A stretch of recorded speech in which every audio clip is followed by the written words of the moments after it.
This program is presented by Birch Gold Group, the precious metal IRA specialists.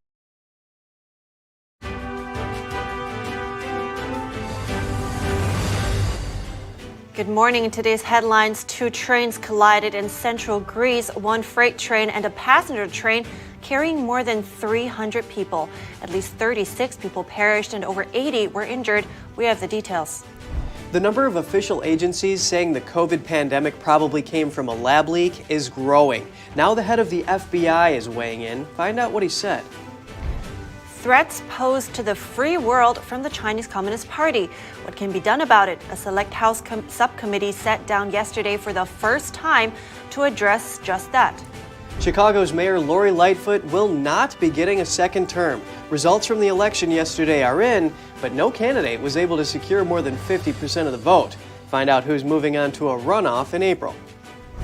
And some parents at a middle school in Maine are outraged. This reason is something that one of its 6th grade students found. We spoke to the parent.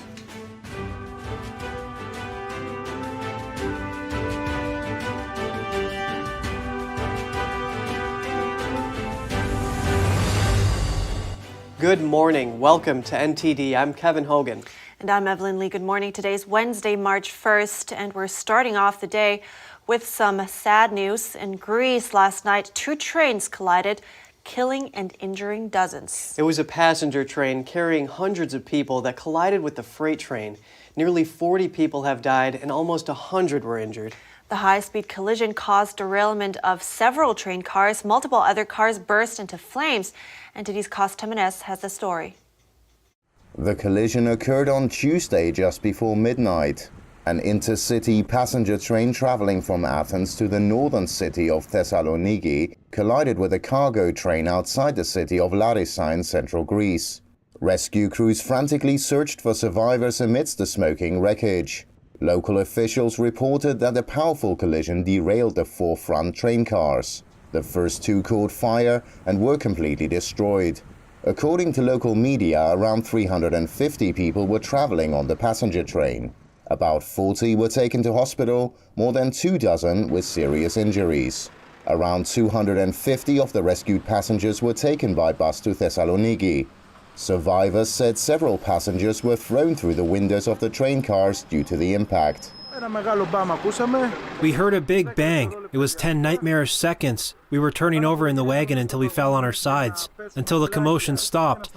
Then there was panic, cables everywhere, fire. The fire was immediate. As we were turning over, we were being burned. Fire was left and right. Others attempted to free themselves after the passenger train buckled, slamming into a field next to the tracks. There was panic for 10-15 seconds. It was chaos.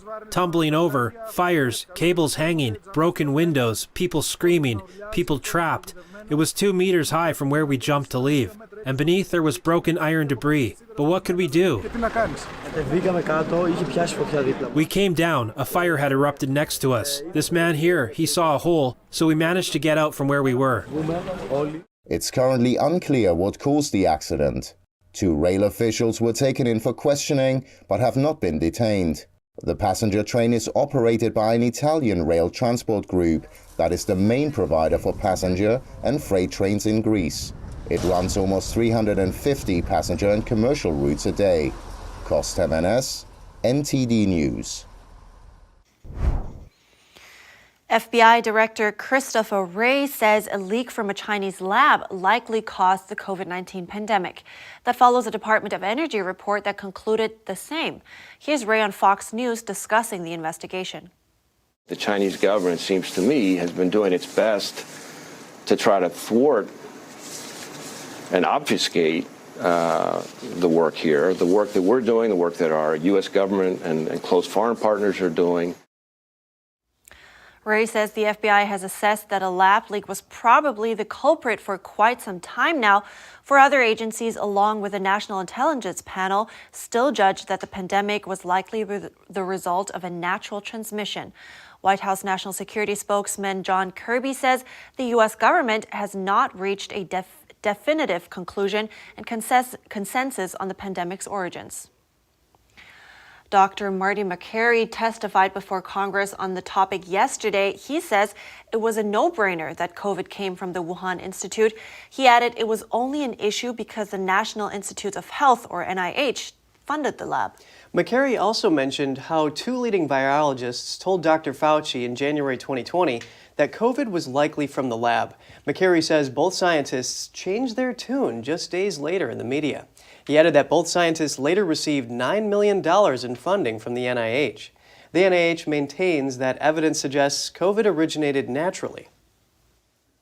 A House Select Committee dedicated to countering the Chinese Communist Party, or CCP, held its first hearing yesterday. Testimony outlined threats posed by the communist regime and what can be done in response. NTD's Jeremy Sandberg has the summary. The committee's chairman, Representative Mike Gallagher, opened the hearing with a call for action, asking lawmakers to act with urgency. It's not a polite tennis match. This is an existential struggle over what life will look like in the 21st century. And the most fundamental freedoms are at stake. 4 witnesses gave testimony. Matthew Pottinger, the former Deputy National Security Advisor, put emphasis on opening people's eyes to how the U.S. has become too complacent. He highlighted concerns about China's influence on technology and censorship, and suggested finding ways to help people in China access a free flow of information online. I think you can punch holes in the Great Chinese Firewall. I think we've not made a concerted effort, a public-private effort with Silicon Valley firms leading the way. Retired Army Lieutenant General H.R. McMaster says the U.S. should prioritize expediting delivery of weapons and munitions to Taiwan. He was interrupted by 2 protesters that yelled and held up signs. Your sign is upside down. McMaster called the eruptions indicative of the influence the CCP's United Front Work Department has had. They have reinforced to some degree what you might call a bit of a curriculum of self-loathing that has taken hold in academia for many years. They reinforce, I think, the idea that America is the problem in the world, and only if America disengages, or in this case becomes more passive, that things will get better. The retired general concluded that's why the work of the committee was vitally important. He expects the committee to reveal the aggression of the CCP and what's at stake for Americans, citizens of the free world, and the Chinese people. What kind of world do we wish to live in? Do we wish to live in a fundamentally free world led by the United States? Or do we wish to live in a totalitarian police state led by the Chinese Communist Party?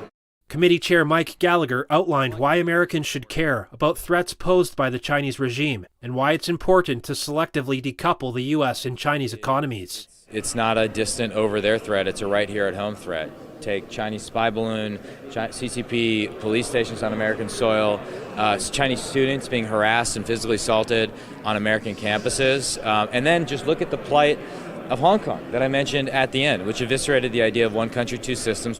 Gallagher says when he visited Taiwan, leaders repeatedly cited issues of Hong Kong as evidence of threats from the CCP spreading. It's my belief that what happens inside China's borders, what happens even in Xinjiang, won't stay there, that increasingly they're perfecting a model of total techno-totalitarian control that they want to export around the world. 13 Republicans and 11 Democrats sit on the committee. It will not write legislation, but draw attention to competition between the U.S. and China and make policy recommendations. Jeremy Sandberg, NTD News. President Biden is planning to raise some taxes, including ones that target billionaires. This is part of his plan to cut the budget deficit. I want to make it clear, I'm going to raise some taxes. Many of you are billionaires out there, you're going to stop paying at 3%. Not a joke. The idea that a billionaire, we used to have 600 or so in the United States of America, now there's 1,000. The idea that they pay at a rate that is lower than the rate of a police officer, a school teacher, a nurse, is bizarre. On March 9th, Biden will be laying down the details of his budget proposal to Congress. He has vowed to cut the budget deficit by $2 trillion over 10 years in the proposal. Biden also promises that the tax hikes will not affect Americans making less than $400,000 a year.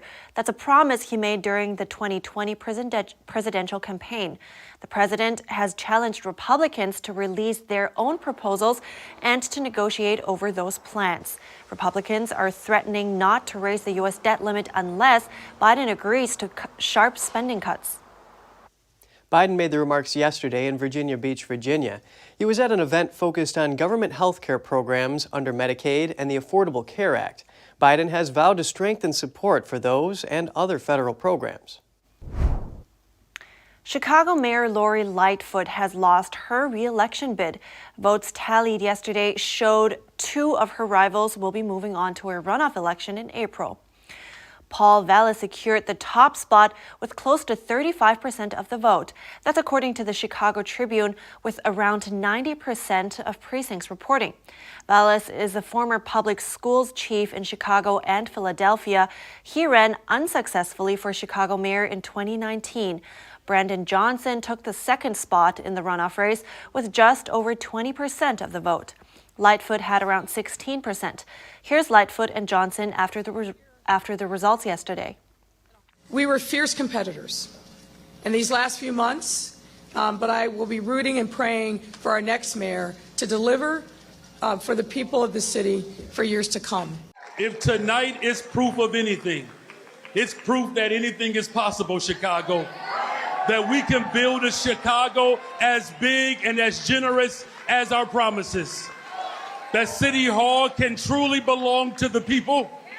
I can't do this by myself, y'all. Are y'all with me? We can build a better, stronger, safer Chicago, and tonight is just the beginning. Lightfoot was looking to serve a second 4-year term. She campaigned in 2019 on ending corruption, but her handling of the pandemic, protests, a teachers' strike, and spike in crime took away her popular support. Chicago had over 800 murders in 2021, the most in a quarter century. The murder rate dropped 14% in 2022, but was still around 40% higher than in 2019. And Lightfoot claims the 2022 drop in murders and shootings shows her strategies like hiring more police were working. Polls show public safety is by far the top concern for Chicago residents. Los Angeles County will pay Kobe Bryant's wife nearly $29 million. Bryant filed a lawsuit over graphic photos of Kobe and his 13-year-old daughter being shared by officers. Vanessa Bryant alleged invasion of privacy in her lawsuit. She accused members of the LA County Sheriff's and fire departments of sharing images of the crash in unofficial settings, including to bar customers. Kobe Bryant, his daughter Gianna, and 7 other people died in the crash in 2020. Bryant was 41 when he died. The Los Angeles Lakers great, an 18-time All-Star, won 5 NBA championships, and was elected to the Hall of Fame in 2020. And blizzard warnings continue in California. Heavy snow has covered the mountains over the last few days. The back-to-back winter storms have left some residents in Southern California housebound since last week. In Nevada, the mountains are once again facing blizzard conditions. Some areas got 3 feet of snow in just 24 hours. In El Dorado County, people were walking through knee-deep snow, and many residents in the San Bernardino Mountains are stuck with snow that's up to their windows. Parts of Interstate 80 were shut down. Officers were responding to stuck motorists all day yesterday. And Yosemite National Park is also closed, with snow up to 15 feet deep, almost covering their doors. California is expecting a freeze warning today and tomorrow in the middle of the state. And coming up, some parents are outraged at a middle school in Maine. The reason is something a 6th grade student found. We hear from a concerned parent after the break.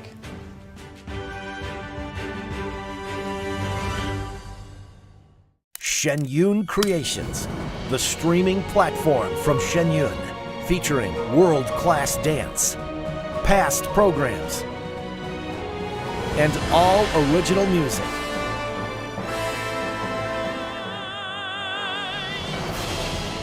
Masterclasses, behind the scenes, comedy, and more.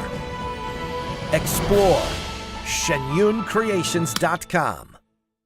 This is Stephen K. Bannon. I urge you to protect your savings from inflation by diversifying into a physical gold IRA from Birch Gold Group. Simply text the word NTD to 989898 and you'll get a free info kit on gold IRAs explaining everything. You're not gonna get it all right. Just make sure you nail the big stuff. Mama! Like making sure your kids are in the right seat for their age and size.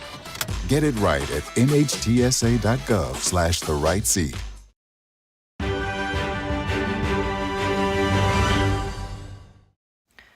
Welcome back. Some parents at a middle school in Maine are outraged. The reason is something one of its 6th grade students came across. Take a look. My back over my hips as I ask if we should take our clothes off. And he's saying yes before I finish my sentence. He's pulling off my t-shirt, laughing when I can't undo his shirt buttons. He's undoing my belt. I'm reaching into his bedside drawer for a condom. We're kissing. Again, we're rolling over. Obviously, you can see where this is going. I don't know if it's because we're feeling especially emotional or just tired, or these past couple of weeks have been too much. But this reminds me so much of the first time we had sex. We were both terrified, and the whole thing was kind of terrible because we didn't know what we were doing. But it was good too, so good, because we were a mess of emotions, and we were scared and excited, and everything felt new. So this sort of feels like that. Nick touches me like he's scared that any minute. Now, this book was at my middle school, and it was on a stand. When I rented it out to show my dad it, the librarian asked if I wanted more and if I wanted a graphic novel version. Now that was 11-year-old Knox Zayak. That's from the school board meeting in Maine, where he and his dad addressed the board about this sexually explicit book he found in his middle school library. The book he read from is called Nick and Charlie and is marked as 13 and up. Since then, this meeting has garnered quite a bit of attention. I spoke to his dad, Adam Zayak, to get his take on the whole situation.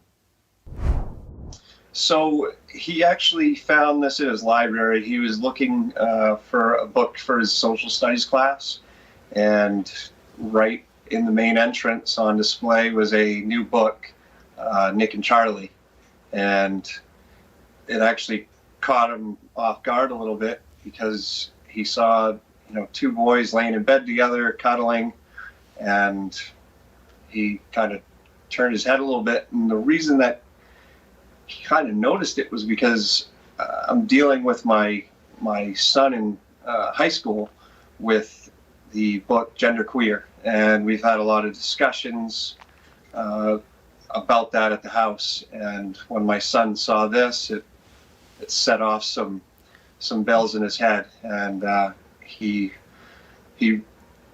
rented it out with the librarian and brought it home to show me. It was pretty interesting because the librarian stated that she had other books, other graphic novels, if he wanted those as well. And when he mentioned that he was actually bringing it home to show his father, even through her mask, you could see how red her face got. And she got very uncomfortable and started stuttering, asking, well, why are you showing that to your father? So it's scary because they know what they're doing, and it was obvious to see that they know that this book shouldn't be allowed in the middle school. So tell me more about the other book that you're dealing with. What kind of discussions are you having as a family there? Well, Genderqueer is another book that I had picked up on that was in the high school, and it's got sexually explicit content that definitely does not need to be in the age range that it is. The book even says it's 18 plus. There's actually a website link directly in the book for kink.com, which is a very graphic BDSM pornography website, and it's really disturbing. Yeah, that's an interesting find in a school. So tell me more about what is your concern with that for your children? Well, it doesn't need to be in the school, especially when it's taxpayer funded. There's no reason that we should be offering sexually explicit books to our children. There's no reason for it. And, the book had sexually explicit photos of a boy sucking, excuse my language, and it's not even anything that I'm comfortable discussing in open with a room full of adults. It's mind-blowing what they're trying to bring into these schools and the precedent that they're setting for children. And they're so moldable at this age that this should not be something that they deem as normal behavior. And how did Knox feel about all of this when he found it, when he showed you? Did he share any concerns? How did you feel about that? He was very uncomfortable. I mean, when he was at the school and he looked at the book, the first page was discussing these two young boys at 13 stealing their mother's wine and getting drunk.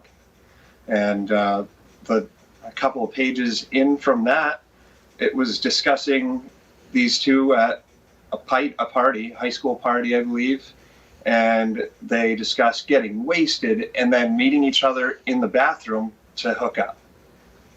What are we sending as a message to our children, to the next generation? What are we doing as a society? It needs to get fixed. Now, that was just part of the talk I had with Adam Zayak yesterday, the tough talk I had. He also told me about the meeting he had with the school principal and the librarian that offered Knox more books and how the school board reacted that day. And you can find that, the full version of that on NTD.com. So, Evelyn, this is developing. Is anything else being done? Right. Well, they're in conversation right now, and Adam said they will have a meeting at the middle school Wednesday evening. And he's just hoping that as many local parents as possible will come and speak their minds. And coming up, Nissan announces a recall on some of its vehicles. The car company says they may shut off in the middle of driving. Find out why.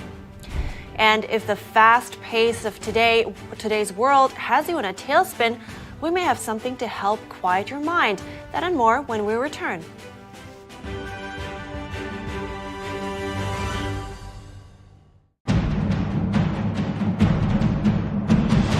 A performance that truly matters for each and every one of us.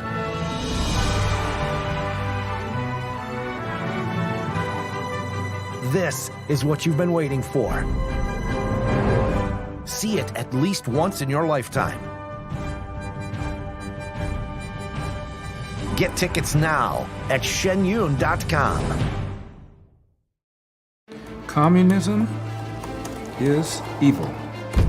Oh, come on. Listen, if you're as tired of the censorship as I am, I've actually got good news for you. Check out epictv.com. It's a brand new censorship-free video platform where you can find not only my show, but other deep documentaries, great programs, and honest movies that bring you the news without all the spin and the fake narratives. So, I'll see you there.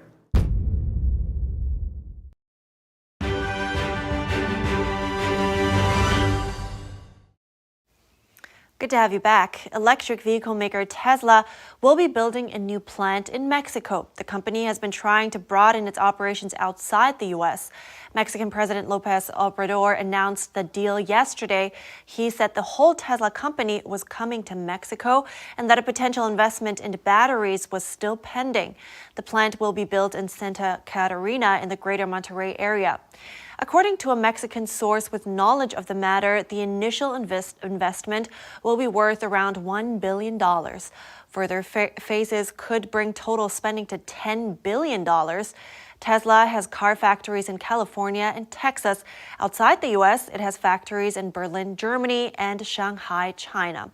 Electric vehicles made in Mexico qualify for subsidies provided by the Biden administration.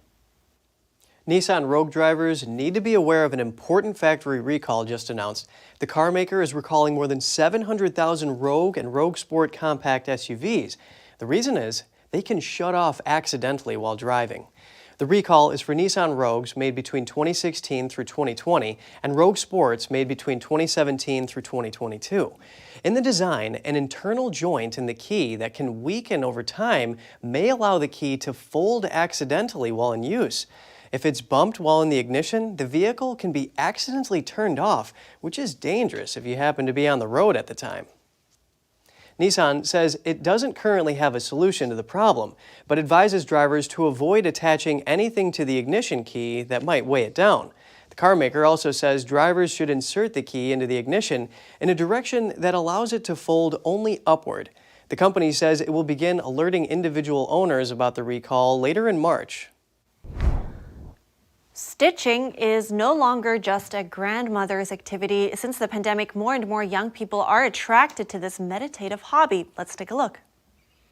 Annie Zigman, a 25-year-old needlepoint designer, has witnessed the needlepoint demographic change completely since the COVID-19 pandemic. In the past, it is something you think of almost as your grandma's hobby and your grandma's activity. But today, since the pandemic, it's no longer just for your grandma.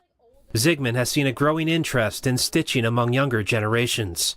There are so many young people who started stitching during the pandemic and are continuing to do it today. I think it's even more popular than it was when the industry blew up during the height of the pandemic. After Zigman lost her Broadway acting job due to the pandemic, she took to needlepoint to calm her anxiety. She was no stranger to the craft, however. The rhythmic process of stitching over patterns helped soothe her when she was recovering from a car accident a few years before the pandemic hit.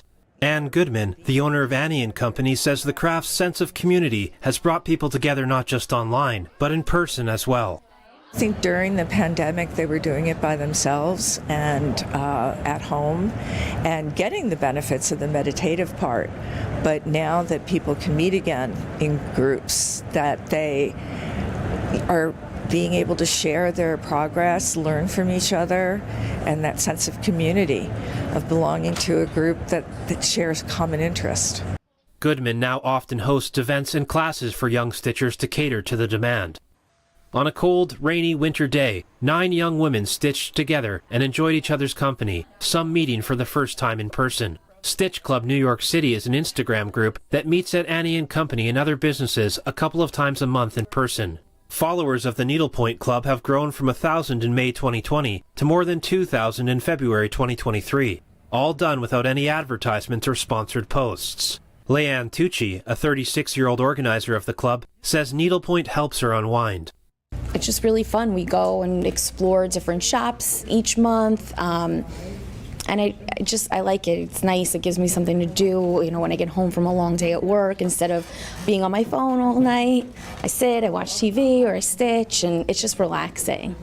Zigman says the craft is happening all over the United States. And while it's been around for ages, it's now being done in different styles to fit different generations and people. Evelyn, it's kind of a win-win for those women. You get to relax and make something cool. Oh yeah, that's true. I was just looking at all the products they made. They look amazing. Yeah, those are so intricate. We're ending the program here. Would love to hear from you as usual. You can share your thoughts and your story at goodmorning@ntd.com. Write us an email if you want. Thanks for watching. I'm Evelyn Lee. And I'm Kevin Hogan.